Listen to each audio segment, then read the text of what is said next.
Hello, ladies and gentlemen, and welcome to the REC podcast, brought to you by the REC Toycast. I am your host, Roman Chavez, and with me, as always, Eric Icarus. Oh, my friend. Yeah. Got me thinking. Yeah. Got me thinking. I was watching Highlander the other day. Yeah. Highlander 1. Not the series, like not the sane person would do. Yeah, not Adrian Paul. Yeah. But Christopher Lambert. Yeah, Christopher Lambert. Yeah. Yeah. And it got me thinking. Mm-hmm. God, I really want some more Highlander. Really? Okay. And they have sequels. Okay, fair enough. I'm gonna make my way through them. I do remember the rest of the Highlanders not being that good. I like Highlander 4 a lot. Right. The original Endgame Highlander Endgame. Yeah. It's one of those things where I really, really want more of that universe. Why?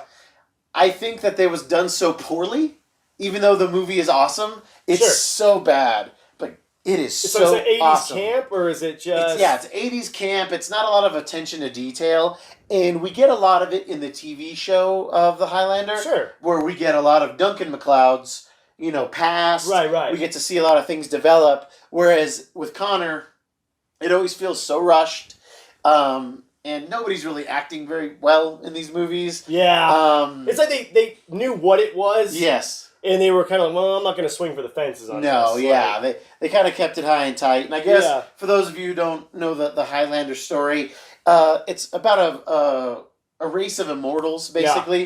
Yeah. And you don't know you're immortal until you get fatally wounded and you come back to life. And you can only be killed if your head is taken from your body. Yeah. And all of the immortals, they're engaged in this game. Yeah. They call it the game, really.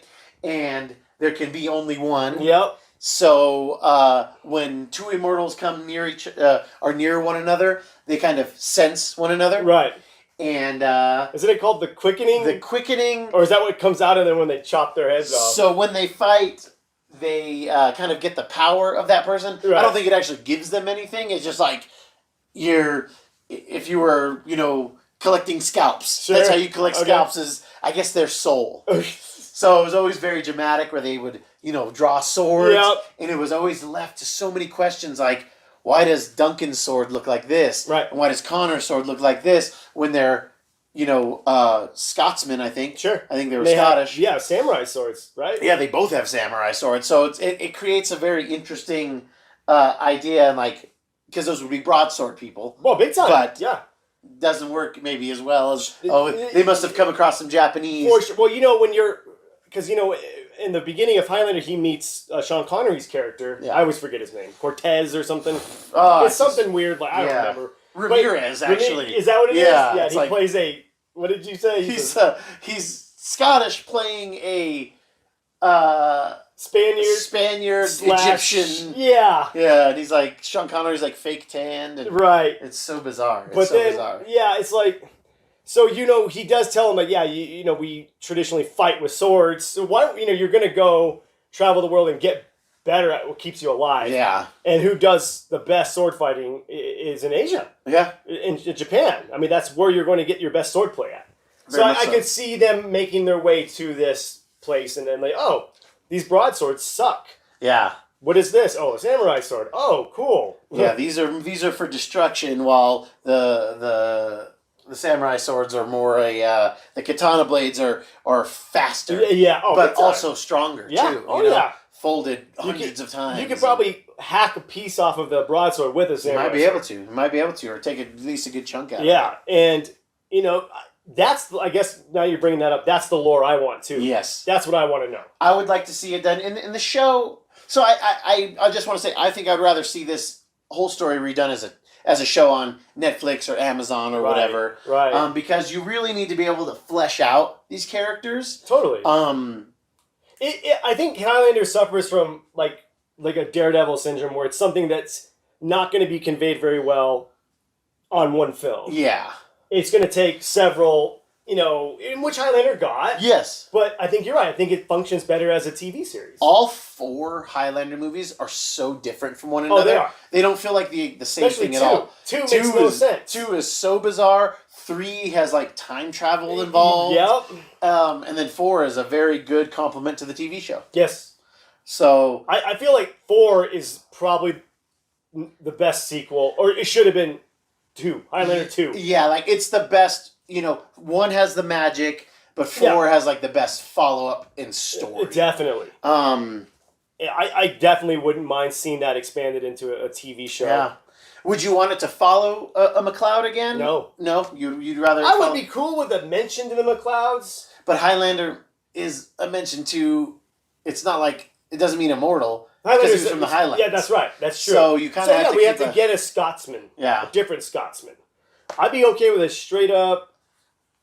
I mean, oh man. I mean, there could be more Scottish immortals. Sure. You know? But I mean, Duncan MacLeod of the Clan MacLeod and Connor MacLeod of the Clan MacLeod, it sounds so good.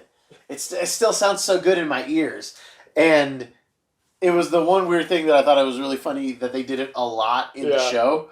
I think that's where it became more popular to say of the Clan MacLeod was because of the show. Oh, big time. That's the only time first time I heard it, and then you're right, people started saying that. It's like, you get like ODB saying I'm ODB from the Clan of the Woo. Yeah. I would say I would want it to be Duncan. I'm good with Connor. Okay. Because you could do Connor, because it sounds like, so there've been a couple attempts at trying to make another Highlander series. Oh, okay. I don't remember the director involved, but the big thing was that Ryan Reynolds was attached to it. Interesting. He was going to reboot, and I think he was going to be Connor. Okay. And then it just ended up never finding the funding or finding a script that they liked, and it's just dead in the water. Your dad was telling me that the guy who does John Wick movies is trying to get a trilogy and a TV series made simultaneously. Uh-huh. But Highlander? Yes. Oh my God. I haven't seen any real news about that. Okay, it's just all speculation. Rumorville. I could see it. You know who I wouldn't mind? You know, I think would be a good Highlander is Ryan Gosling. I was literally just going to say Ryan Gosling. Really? Yeah. Weird. Weird. But I would like to see him do accents because I do want it to be like Adrian Paul's show. Adrian Paul? That is his name, that's the thing. Yeah, Adrian Paul's show where I would like to spend a lot of time in the past. Big time. I would like to see, and I'm fine with it, like those things echoing what's going on in modern times and whatever. Yeah, you can tie it in and it'd be great. And I want to see little, like subtle things, like why, like how hard is it to create a new identity? Right. How hard do you have to do it? And I was a little impressed. They do it in Highlander 1, the film. Yeah, they do. Pretty smartly, where he assumes the lives of children that die at birth. Yeah.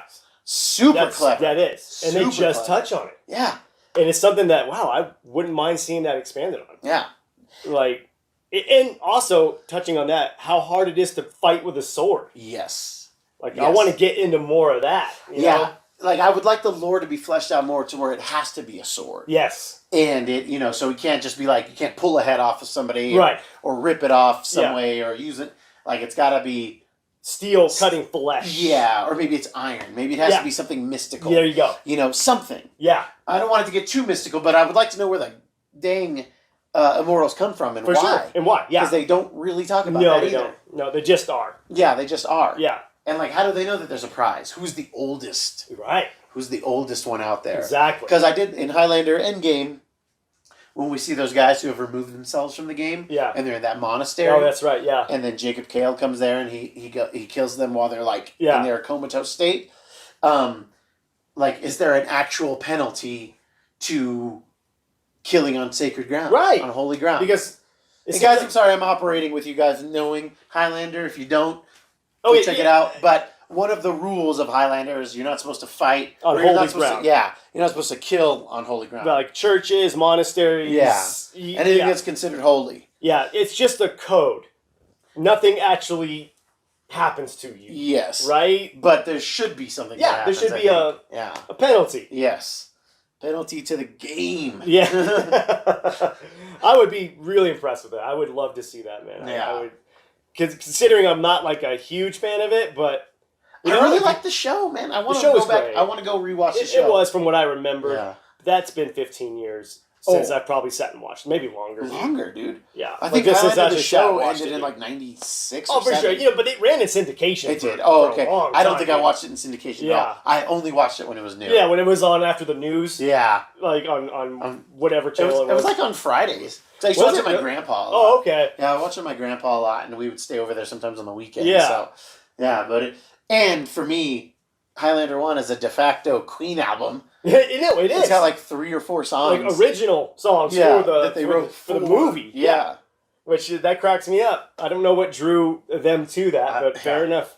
But Who Wants to Live Forever and Princes of the Universe, dude, those 2 songs. That song rocks. They are both 2 of my favorite Queen songs. For sure, man. Even though, God, if you ever thought that Freddie Mercury wasn't gay, you got to listen to Princes of the Universe and hear him, hear the music echo his inner conflict. Like, it's super heavy, and it's just, super flourishy and light. Like, it's the torment of his inner soul. For sure. Or it could be him unleashing his, tired of hiding himself. Yeah. And he is the prince of the universe. Oh, my God. And he doesn't care, know? It's so good. I think it is. I think it's coming out of the closet song and accepting who you are, honestly. Yeah. Like, I'm thinking about the lyrics, I think that's what that was, actually. Yeah. It's weird how pain can manifest. That's right, man. But yeah, I get my Queen fix. I get some swordplay. Although Jesus, it's pretty bad. It's so bad. There's an opening fight scene in this garage, and Connor is fighting this guy who looks like he's in his 50s. Right. And they're needlessly fighting on the hoods of cars. Like, they're genuinely there's nothing in the garage that's blocking them from running on the ground. Right. But they're chasing each other on hoods across, fighting on the hoods. It looks so unsafe and powerful. And then the bad guy falls off and then starts backflipping to get away. Yeah. He's using way too much energy to backflip. Right. He does should have been 3 paying more times. attention to maybe trying to cut the guy's Just head run. off. Just run. You know? Yeah. Yeah, it was You're so outmatched. weird. Just go. Yeah. Or maybe there's a code. You can't run. Yeah. Maybe you have to. You get called out. You have to fight. Yeah. Maybe see that would be kind of a cool little lore. A little more to it. Yeah, and I would like to see how they they keep the swords of the people that they've killed. Yeah. I don't know. There's so definitely much potential here. There's a story to be told better. Yes. Than what we got. Absolutely. So especially with this day and age and making ridiculous stuff, not just palatable but serious. Yeah. You give me Marvel pretty much did it. Yeah. You make ridiculous things seem very dramatic and gives it weight. Yeah. So this is something. I think right director, right writer. Kill it. Kill this, man. Would you like to see a movie or a TV show? I'm on the TV show bandwagon with you. I think there's more that can be told with a TV show. Yeah. There's just too much going on. I think that you can't just put in one sitting. Yeah. It's definitely got to space this out. Yeah, they talk about how the Immortals, there can be only one, and the winner gets the prize. They just keep calling it the prize. And we never really tell you what it is. We believe that it has to do with being able to then just live a normal life. And then die? Yeah, because cool. Immortals can't have children. Right. So, it kind of seems having kids and then being able to die a natural life is the prize. Yeah. And in a way, that's really being immortal. Yeah. That's real immortality, is passing your seed on, I guess. Yeah. So being able to do that, that would make sense. Okay. Sure. I'm good with that. That, smarter people than us can figure this out, And I think that it would be really, really awesome if we could get that story. Yeah. That just fleshed out, interesting, when they introduced the Watchers in the TV show. The Watchers was such a cool idea, how they're trying to keep the balance of the game. Yep. But they seem to know more than even Duncan does. Oh, for sure. So, yeah. There's more there. Yeah, it's definitely more there, so man. fascinating. Yeah. I like that old guy with the cane, too, his buddy. We always called him Mac. Yeah. It's dude, my name is Duncan McLeod, and you're going to call me Mac? He's like, jeez. Is there something that you've been watching lately or you've been paying attention to and you were like, I wish they would redo this? It's something that's come up in my head a couple of times because I've seen it, having only seen this movie twice, but, you're flipping through the channels and then it pops up, you're like, oh, this movie really sucks. I wish they'd remake it. Van Helsing. Oh. I would this again, I think could be one of those movie or TV shows. Yeah, I think you might be right there. Okay, real quick, go ahead. I like the Van Helsing movie, but I like it mostly because of the mythos and that I like Hugh Jackman and Kate Beckinsale. But yeah, the fighting's cheesy, but the guy who played Dracula was really cool. He was good, but again, the acting was so... It felt cartoonish. Big time. It felt cartoonish. Big time. And it had such great mythology. That's right. Yeah, and that, again, tying into the Highlander, this is something like, yeah, this should have been amazing. You're giving me all of my favorite monsters in one movie, and this guy hunts them. Yeah. Like, how cool is this, you know? And I really think this could be a really awesome movie or a Monster of the Week TV show a la Supernatural. Yeah. You know what I mean? Definitely. Yeah, and it would be interesting too, because I thought that was one of the most interesting takes on Dracula, and especially the idea that werewolf venom can kill Dracula. Sure, yeah. I thought that was a cool idea, but like they're so weak-minded that Dracula can control them. Right. But if one, they say in the movie, if one could ever turn on its master, like it could kill Dracula. Yeah. And I thought that was such a cool idea. Oh, big time, dude. And again, I thought Hugh Jackman did okay. Yeah. He had the look, but man, I don't know, man. I don't know. The technology was weird. You're right, it wasn't there. Yeah, it was just like weird looking, like his gadgets. Yeah. Like, it was very James Bondy. Trying to be. Yeah. And I like the fact that he is working with the Catholic Church. I liked that a lot. That's pretty cool. Yeah. And they would have like a Q. Yeah. Making him certain weapons to fight these monsters, doing their research. I'm very into the idea of like a TV show and of them like they're the ones figuring out like the stuff that the guys know in Supernatural. It's because of what people had found out before them. There you go. Like these are the people that so they don't know how to kill a Wendigo yet. Right. They haven't figured it out. They don't understand that silver works on all of these things. Right. Like they're discovering, and then the idea of like unlocking the secret of who Dracula is right? Like how you can kill him, Yeah. Yeah, dude, that's a cool idea. That would be... See, yeah, there's so much potential in these...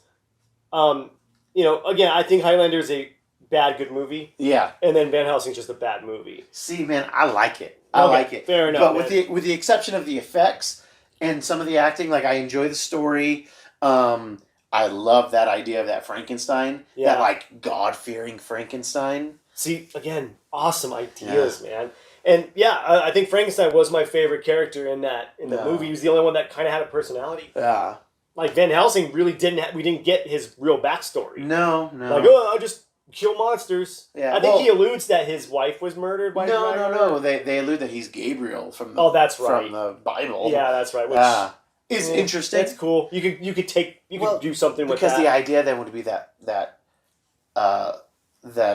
Dracula is Lucifer. Right. He's like, we have such history.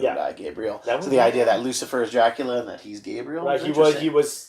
Yeah. Because then you bring Michael in later. Yeah. Now it's very supernatural, but it was awesome in Supernatural, and there's room for it to be a different test. Awesome. Yes. I mean, come on. You're stealing from the Bible. There's come on. You can. That's all public domain as far as I'm concerned. Yeah.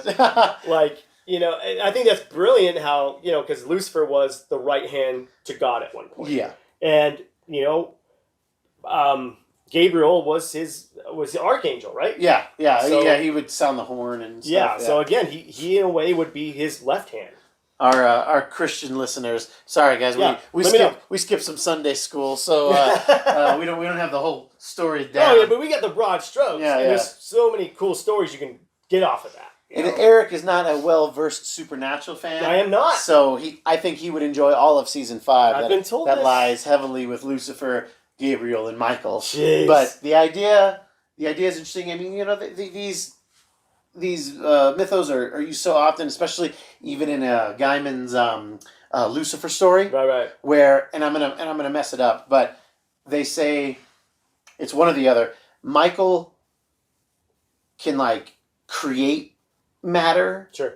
And then Lucifer can give that matter form or something like that. Like that they're all needed to create life. Right. Okay, that would make sense that creating matter is Michael's thing. Yeah. And then Lucifer broadly translated, it means like light, from the light. So it would make sense that he gives them the life, the spark. So it's one of those ways. I don't know if I have it exactly right, but that does make sense. Yeah, and then again, you're giving me all my classic Universal monsters. Yeah, that's what I want. Yeah. I want my Wolfman, Dracula, the creature. Yeah, Universal needs a hit. Monster, monster. They were trying to do their dark universe. Yeah, and man, it sounded like such a good idea, and they just whiffed, and then they just killed the whole thing. They're like, we can't do it. Remember they had the awesome publicity stills in the EW. Yeah, and I'm like, okay, yeah, and then like let's do it. The Mummy came out, and it was okay. It had its moments. The mytho of it was interesting. Again. But great. Tom Cruise wasn't very good. No, he wasn't. Like, I didn't care that it was Tom Cruise. No, me either. He brought nothing or took anything away. Yeah. It was like, you could have gave me anybody in that role. But Russell Crowe was... I was going to say, he was the saving grace of that movie, dude. His version of Jekyll and Hyde was so interesting. And how he's basically quarantined in this lab. I also think it kind of sounds like you want them to remake... League of Extraordinary Gentlemen. Again, I wouldn't mind that. Yeah. I think we've talked about this, years ago, how that had a good premise. I mean, obviously premise. Alan Moore. Yeah, Alan Moore. Right. Crazy Uncle Al. I like a lot of parts of the I enjoy, you guys, you're going to judge me. I enjoy the movie better than the comic. And the comic has tons of cooler parts. I understand that. But I think that they did some things better in the movie, and I just enjoyed it. Yeah, I liked the things I dislike about it are the effects again. Okay, yeah, I just think again the effects didn't catch up to the and technology wasn't there yet. I'm starting to think that Van Helsing and those might have had the same people involved. Yeah, I think they did. Yeah, I think it's from the same production company. And, it looks like it if it's not. My favorite moment from LXG is can't even get it out. There's a scene where Mr. Hyde is fighting his counterpart, his roided up counterpart. Yeah. It's a bigger version of him, and he's getting beat down, and he's calling out to Nemo. He's all Nemo, and Nemo's running, trying to do everything he can to get to him, and he gets in the room, and then Hyde goes, "Run!" Like Nemo had to come back, like he had to leave a fight that he was doing to come to him, and then as soon as he gets there, he's like, "Run!" Like really, why did they put that in there? But again, that had some cool parts to it. Yeah, I thought Dorian Gray was awesome, and I don't remember if Dorian is actually in the comic for the one that they based it off of. They might have added him later, but I don't remember. I only read League of Extraordinary Gentlemen once or twice. Because I'm just not that big of a fan of Alan Moore. Right. I like a lot of his ideas, don't get me wrong. Oh, a ton of his ideas He's a great are fantastic. author. It's just, I don't like all the stuff that he does. He gets a bit preachy. Up his own butt. Yes. Yeah. And, I don't think Dorian Gray was in the comic, if I remember correctly. And then the girl who was like the vampire, in the comic book, she's like a familiar. She's not an actual vampire. Oh, okay. So... See, I like that better. It's more grounded. I like that. That she's a familiar instead? Yes. I kind of dig it, but she needed to have powers in this. She did. I didn't like who was our American counterpart? Tom Sawyer. Tom Sawyer. Yeah, I don't like that actor. I don't like he wasn't very good. I thought it was interesting. Flipping Sean Connery. Oh yeah, he was great. Yeah, he was great in that, man. Yeah, I think that was the last movie he did. Well, it killed his career. Well, he retired after that. Well, then it was that. Then he made some questionable choices after. I guess he was offered Lord of the Rings. Yeah, and he didn't understand it. So that was The Matrix. Oh, okay. Because he was offered Morpheus. Yeah. And I was like, what is this? Doing this. And then they offered him Gandalf? And then he's like, no, I'm not doing that. Yeah. And he's like... Ian McKellen was perfect for it, so it worked out for us. Yeah, it worked out for everybody. Yeah, because they weren't going to get him back for Hobbit. Right. He wouldn't have come back. Yeah. It's funny more touching on these movies, and they seem to be all Alan Moore, but because he brought it up. But I think From Hell would be a good remake. Ooh, yeah. You get the right person to do this. Yeah. Like even a Jordan Peele, I could see him pulling that off. Yeah. Yeah. The way his directing style, man. Yeah, let's get on that. Yeah, Let's get a I petition think going. like I understand why Alan Moore had left Hollywood. Basically, they were really not treating his properties fairly. Right. Changing things and this and that. But and that's the point of an adaptation, and he needs to understand that. I know. But at least he did right, and he signed over all the rights to the artist. Which is cool. And those guys got paid. Exactly. Especially for Watchmen. Oh, yeah. Dave Gibbons got paid, man. And so you got to respect that. I'll give him that. Yeah, totally. Sure. Yeah, these are definitely some ideas that I think can be redone. Yeah. And I think that there's room for more. I think there's room for more. I think we got to think about this. Maybe turn this into something we revisit later. I think so too. But I've enjoyed some of these films, and I would like to see them. They just need to be gone over with a fine tooth comb. For sure. Just like straighten them out. Give us get something the right different. director, right writer. Yeah. And of course, you get the right actors, actresses for the parts. Man, it's a hard thing to do, man. Money's out there, and I think that's something like, especially Highlander, I think can be... it's viable. Yeah, because it's low budget, it's low effects. Oh, yeah. You just got to do some lightning every now and again, but you got to have... But let's have good sword fights. That's what I'm saying. You get a decent fight choreographer, yeah. This show could be amazing. Yeah, the guy who's a fight choreographer, an assistant on John Wick, wants his own franchise. Thing. Yeah. I can see him starting this up. It would be really interesting. Yeah, I'd be down with it, man. Well, I think that's our show for today, guys. If you have any suggestions for some movies or TV shows you would like to see rebooted, yeah, definitely leave them down there in the comments. Yeah, we'll talk about it. Subscribe, give us a like if you like what we're doing. If you don't, leave us a comment as well. We want to try to make a show that's interesting for you, that's fun. Yeah. That thought-provoking. Thought-provoking, friend-provoking, Yeah. Like, you hear this and you go to work tomorrow and you say, what do you think about Highlander? Exactly. Reboot? Yeah. Something you could talk about on your lunch break. Definitely. Eric, what did you learn today? I am immortal. I have inside me nothing but a king. Yeah. I learned that I have more research to do on things that I would like to see remade. Sure. And me too. Now that I think about it, things that I wouldn't like to see be remade. That sounds like that's another thing that sounds like another show. Bill and Ted were looking right at you. Oh my gosh, here it comes. Can't wait. Well, guys, thank you so much for listening. You can leave us a comment. You can reach us on at REC Podcast on Instagram. Check out the REC Toycast for action figure reviews. More to come. We have the whole Marvel Legends Wing-to-Go Build-A-Figure series up. They're only, between 7 and a couple of them went to 14 minutes. Yeah. That was a little long, but, we got some cool toy reviews. Yeah, we do. We're getting some good things out there. Yes. For the REC Podcast, I have been your host, Roman Chavez. Still Eric Icarus. And we'll catch you next time.